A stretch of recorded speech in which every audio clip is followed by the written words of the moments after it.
the feds been in contact with you? I did watch your YouTube interview. I saw as of 2 weeks ago they haven't been in contact with you. What about today? Yes. So they have been in contact with you. Is that why you're here today? Yes. Okay. Homeland Security. Oh, wow. So were you surprised, or was that the call that you were kind of waiting for? Surprise. Oh. Do you feel like the interview had anything to do with it, or? Yes. Yeah. How do you know Sean Combs? Generation. Frank Lucas was my godfather and his father, and then we both was in the music business for 30 years together. So you personally know him? Not who personally? Sean Combs. Not Diddy. personally. But you know of him. He knows of you. Yeah. I used to be with Tupac, Hussein Fatal. He stopped a lot of my music. A lot of other people who didn't care about him. You understand? It's not around today. Right. So Stewart from Def Jam Records. Mm-hmm. You made a lot of allegations, right?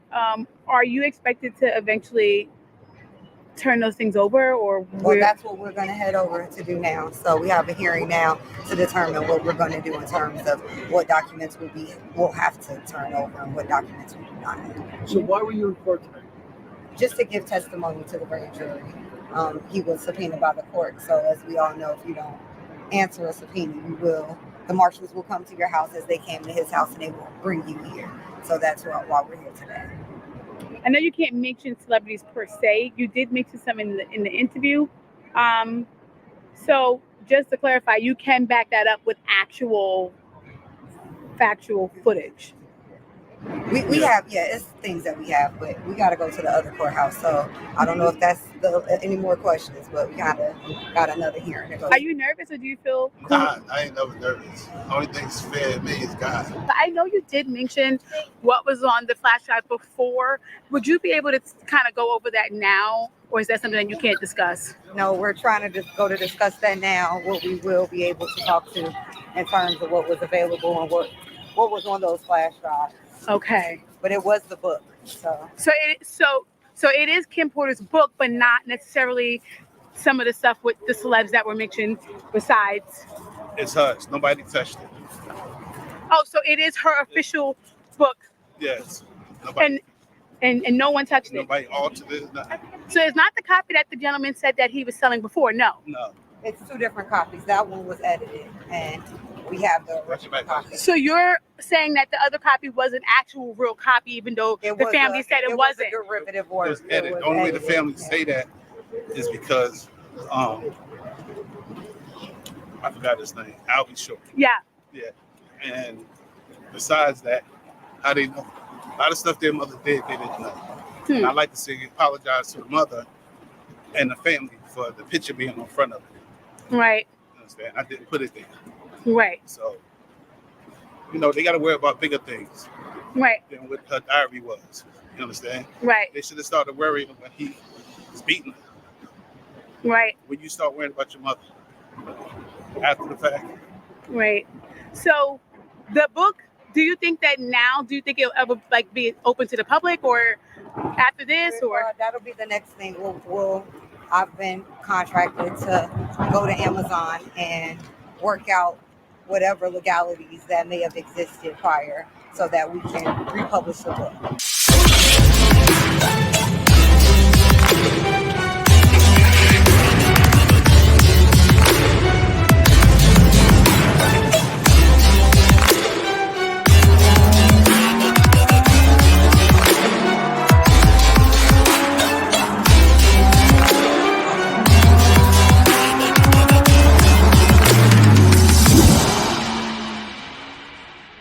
What up, though, Biz Nation? It's your boy Tay Biz, man. We are back with a video. It's been a long time, but we are back with a video here.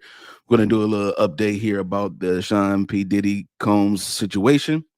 We also know that the last time I went live about Sean Diddy Combs, we looked at Tony Busby. He's the lawyer that's in Houston, Texas right now that is representing over 100 some odd clients, and he's already filed a multiplicity of lawsuits, and some are very, very, very disturbing. But I just showed this video because this gentleman right here, his name is Courtney Burgess, and Courtney Burgess is an associate of Kim Porter. And also, he is one of the ones that was subpoenaed to testify before the grand jury in the Southern District of New York against Sean Diddy Combs. He was actually allegedly, and so this is what he says, he had 11 flash drives, and in those flash drives that he has possession of, 8 of those have sex tapes on them, and 2 of those tapes out of the 8 have a very minors, allegedly, in these particular videos. So this is very, very disturbing, very, very disturbing situation that's going on right now. It's getting real serious. It's already serious, and it's getting even more serious when you talk about children and things of that nature, which is very, very disturbing. So this is a trigger warning right now in this video to let you know that, hey, if you cannot stomach it, if you cannot listen through any of this kind of type of stuff, please, by all means, do not try to listen through it. Please watch something else if you have to. Okay. And so we're going to take a look at this interview. It's on News Nation. And so this video, we're going to go ahead and look at it together. And let's see what he's talking about here, because again, he has information, allegations, and all kind of stuff. Again, he said he possessed 11 flash drives. And so it has information on it. And one of the things that he had on these flash drives as well, he mentioned in the video, is about Kim Porter's book, the original copy of the book. So I don't know if you guys noticed, but there was Kim Porter's book that went like viral all over the place. It was like 50 some odd pages that was screenshot. And it went viral on Facebook and all this kind of stuff. And he's saying that he has the actual original unedited version of Kim Porter's diary. Whatever version that came out before was the edited version, which is something he had nothing to necessarily do with, according to what he's saying. So let's take a look at this interview. I think this interview is very interesting. We're going to watch it together, though, okay? And we're going to go ahead and see what he's talking about, man. Let's take a look at it. Because my next guest just testified before a federal grand jury. He says he was in possession of a trove of digital evidence from Diddy's freak-offs and parties. His name is Courtney Burgess, and he says a friend gave him 11 flash drives that belonged to the late Kim Porter. And if you follow this story, you'll know that Kim Porter is Diddy's ex-girlfriend and the mother of 4 of his kids. On those drives, the witness says 8 videos featured 8 celebrities at Diddy freak-offs or parties, and that 6 were males, 2 were females. The drive also included a manuscript of an alleged Kim Porter memoir, a memoir that her 4 kids insist is fake. Courtney Burgess told his story on a podcast before he told the grand jury today, and after he told the grand jury, and I mean immediately after, he booked it over to my set, and he and his attorney talked to me. I should tell you that he was very limited in how much detail he could go into about his testimony. And because the 8 people in the videos, the 8 celebrities in the videos were allegedly victims of sex crimes, we know who they are, but we will not be naming them, famous or not. Here now is my conversation with Courtney Burgess and Ariel Mitchell, who's his attorney, beginning with the question of whether the participants in the video even knew they were being recorded. Were there any cameras in places where you'd assume privacy, like bathrooms? Well, I've never been in this house, but the picture, yes. That's where it took place, yes. You're aware of surreptitious cameras that were recording? You know, this is very interesting because this doesn't look like a hearing to me. Didn't they say in the TMZ interview that they had a hearing to go to? Like, this is a very interesting hearing that you're going to right now, but let's proceed. Well, in private places like bathrooms. I didn't see the cameras. You could tell how the person was angled. I knew that it was a camera there because I was there. You know, I was there. I don't know if the person was too tall, he was holding it or whatever, but I wasn't there. May I ask you this, Courtney? And Ariel, you can jump in on this as well, but I want to hear from Courtney first. Your home was raided by federal authorities, and I assume it is because of this material. Is that true? I wouldn't say that. They just went to every one of them looking for me. They said, the paperwork said the 24th, that I had to be there the 28th, and then it was The 27th. I can't make it there. That's tomorrow. So I don't know. From the look of it, was 4 days. And I want to be specific. When we talk about a raid, we're talking about when a subpoena is served for documents, a search warrant or an arrest warrant. In this situation, Mr. Burgess was not in any way, shape, or form had a search warrant or an arrest warrant issued for him. It was just them serving a subpoena. So when the federal government needs to serve a subpoena, they use the Marshal Service to come to all of your residences if you have more than one residence. So in this situation, they sent marshals to all of Mr. Burgess's residences, and that was somehow construed or understood or turned into a raid, but he did not face a raid. It was just to serve him the subpoena. Ariel, do you believe that the subpoenas were issued and executed based on the federal authorities' knowledge that these flash drives existed and had this kind of compromising material? I think it was based on statements that Mr. Burgess made in a prior interview. And those statements include descriptions of what the witness says he saw on those tapes. So I asked him about that, and he answered what he could, given the limitations imposed on him after testifying before the grand jury. Out of those 8 videos. You know, there's something to say, because a lot of times people are having these interviews on these podcasts and they think that because of podcasts or they don't have a large following and stuff like that, that they're not watching you. Like, they are watching you. Okay. They are definitely watching you. I mean, I got demonetized and I don't even have 2,000 subscribers yet on my channel. So you got to be very careful when it comes to what you say on podcasts and things of that nature, because again, because he had an interview on a podcast, now all of a sudden he had a subpoena on him. So very, very interesting stuff here. So be careful. That's all I got to say. 8 celebrities, 6 men and 2 women. How many of those 8 celebrities were close to being underage or potentially underage? 2 males. 2 males. And of those 8 celebrities, how many of them were intoxicated or under the influence of drugs? What you say? This is going to be all speculation. I just want to preface it by he wouldn't know if they were. Right. Sure. Appear to Let be. me rephrase it. Based on, yes. Understand. Out of the 8 celebrities who were recorded having intimate relations with Sean Combs, how many of them appeared to be either inebriated or intoxicated or under the influence of drugs? All of them. All of them. Didn't I just say he was going to say all? Out of those 8, how many crazy. appear to be potentially victimized? How many might have been victimizing? I think all, to be honest, all. Were victims They or victims. were perpetrating? Victims. They were all 8 were victimized. Yeah. Meaning this was happening to them and they were inebriated. Right. Not knowing, I guess, how much proof it was in it, what they was doing.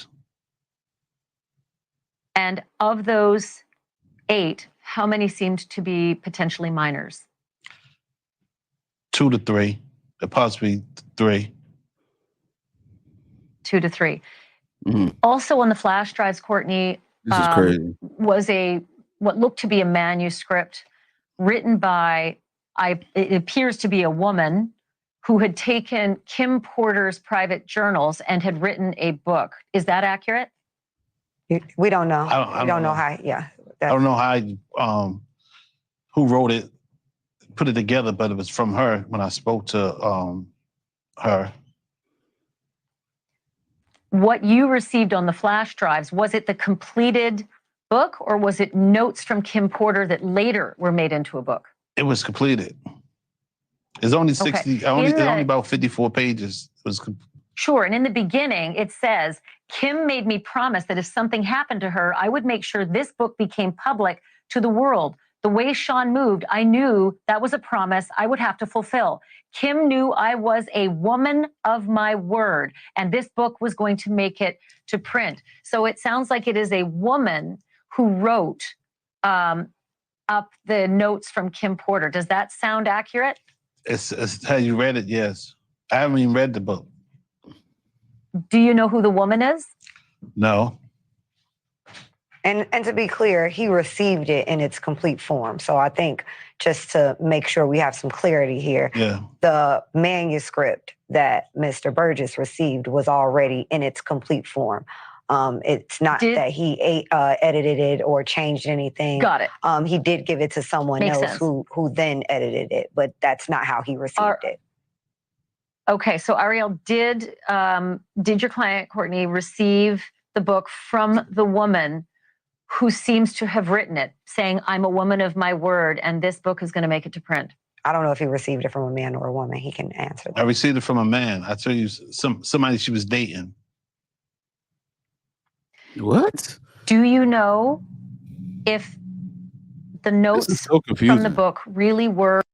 So he received the book, I guess this edited version from this woman who made the book.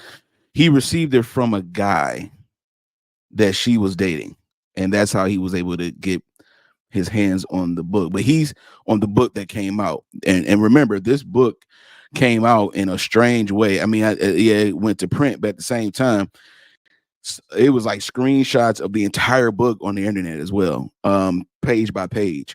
And also, but he's saying that he has the original unedited version of this memoir that Kim Porter wrote. So this is very interesting. It's one of those things, man. Like, it's almost like, to be honest with you, it's almost like the YSL trial with Miss Love and Antonio Sledge's plea deal. You know, it's like the plea deal had like 5 to 6 to maybe 8 variations of it, and by the time they signed the completed one, it was the one that it was a variant. It wasn't the actual original plea deal. So it could be something like that. I'm not sure, but this is very, very interesting. Let's go. From Kim Porter. It was, yes, because I spoke to her probably like 6 hours before I received it. You spoke to Kim Porter? Yes. So Kim Porter. Just saying hi. Okay. Just saying hi. Okay, Ariel, go ahead and give me clarity on the timeline. No, I'm trying to get him to provide clarity of, was there a conversation with her? No, I was talking to the person, and he said, "Hold up, this is Courtney, be right here. Let me say something to him." He said, "I know him, put me on speaker." Then that's how we end up speaking. And then later, somebody else came and brought you the manuscript. Right. Before I left. Before I left ATL.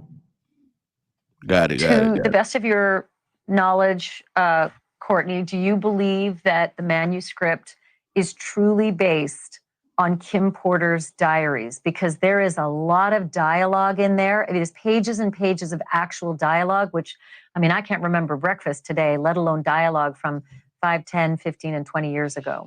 I guess this is a woman's scar. You understand? Maybe, what she been through. It's, I'm not a woman, so I'm just going by how I got female friends and relatives. They always come to the house scorned because what went on in their relationship. And when you scorn, you can't forget it. Important to stop down here for a moment and note again that Sean Combs is accused. He has not been convicted of any crimes. And so far, everything against him is an allegation until it is proven in a court of law and a jury either decides or he decides to sign a plea deal to any of these crimes. But at this point in the story, Sean Combs is not guilty of any crimes. He is currently under indictment. He is currently being held on bail. But if you're at all curious about how Courtney Burgess feels about Diddy today, I asked him about that too. And here's what he had to say.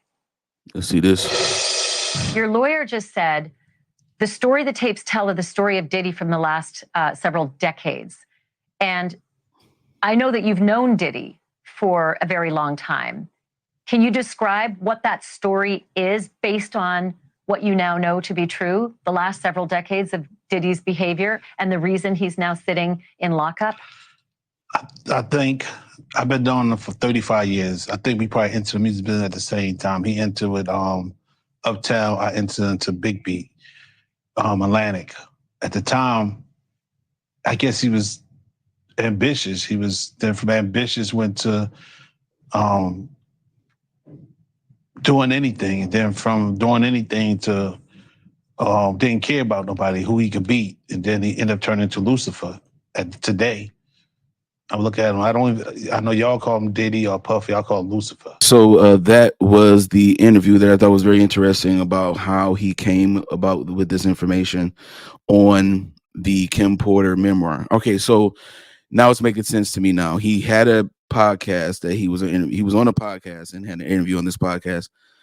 And then because of that interview, he was subpoenaed by the court.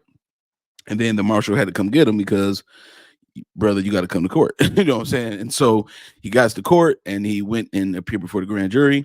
Now, and again, the TMZ video that we saw earlier, he said something about that. Well, his lawyer said something about another hearing that they had to go to discuss documents and things of that nature immediately. Then the reporter on this show said immediately after the grand jury testimony is when he came over. So I'm pretty sure there was some type of gap in time in that. But it seems like he had some type of association or some type of acknowledgement of knowing who Diddy was from back then to now. And so he has these flash drives and the manuscript and all these type of things and this pretty much evidence of certain things that has taken place with this case. And so now he was being subpoenaed as a witness to testify on what he saw and what he witnessed on these particular flash drives. Now there's actual physical, tangible evidence of things in this particular with this particular man, allegedly. Again, we all don't know anything yet. And again, Sean Diddy Combs is an accused man. He has not been proven or found guilty of anything at the moment. He has not been convicted of anything at the moment. However, it ain't looking good. It ain't looking good. Okay.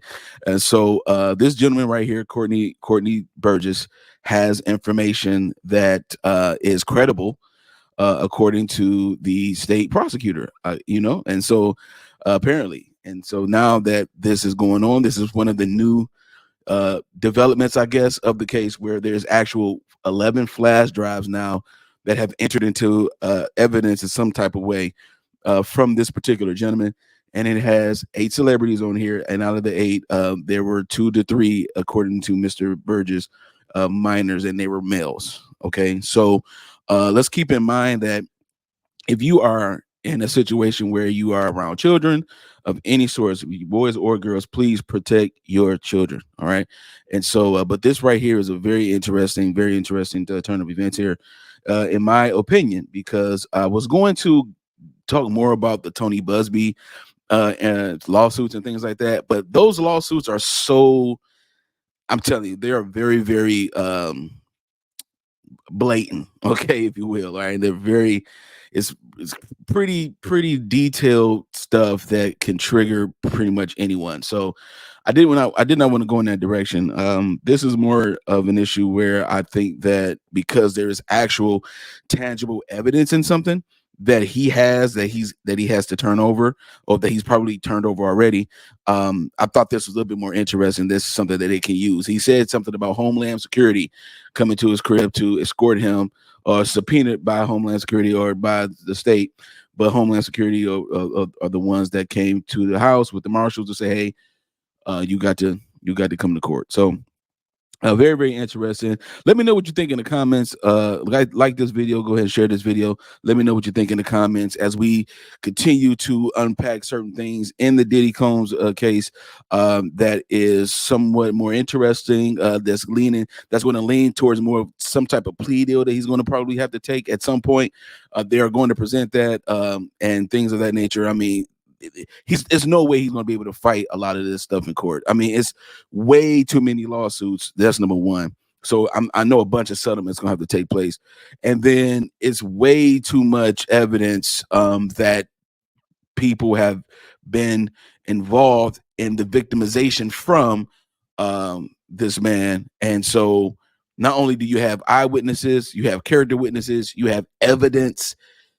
Listen, this is a federal case. All right. This is a federal case. And if you know anything about federal court, they're not coming with anything that they just only allege. They're not going to do a hearsay thing. like other court cases that we know about. None of that. When they are coming to you and you're going to go to a federal court, you best believe that it's some real deal stuff going on. So I know for a fact that there is actual evidence of things going on. All right. But let me know what you think in the comments. Like, share, subscribe to the channel. This your boy Tay Biz, Biz Nation. I'll holla at you.